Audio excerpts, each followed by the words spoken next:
Spinning. Petite capsule d'information ici intéressante pour bien s'installer sur le vélo.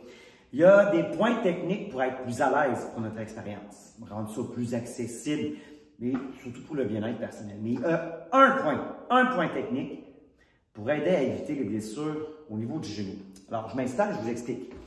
Dans un premier temps, oui, tu peux mettre la selle environ au niveau de la hanche. C'est juste un premier step pour aller tester le tout.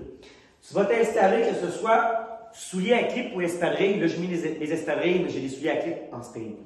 Ça va dépendre tout simplement de si tu as des souliers à clip ou espadrilles, donc à clip, espadrilles dans le harnais. Ça ne change rien au niveau du point technique suivant.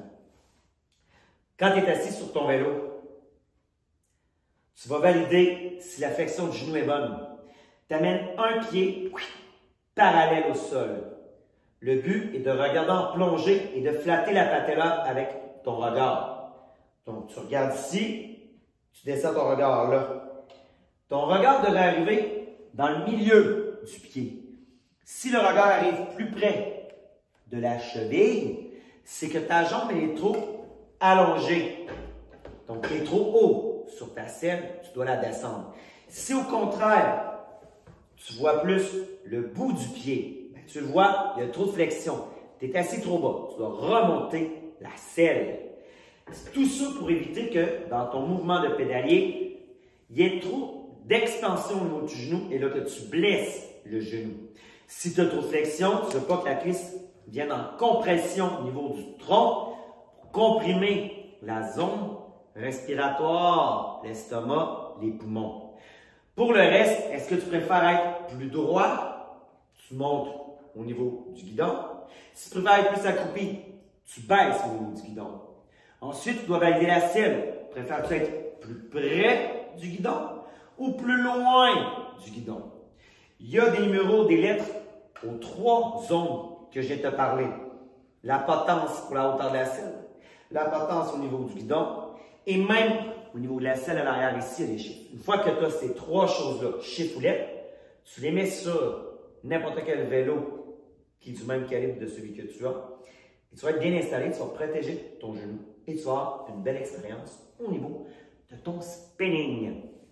Pour le reste, c'est une question d'adaptation. On va te parler de la base et le RPM. La tension, c'est la manette ici ou une roulette selon les types de vélos.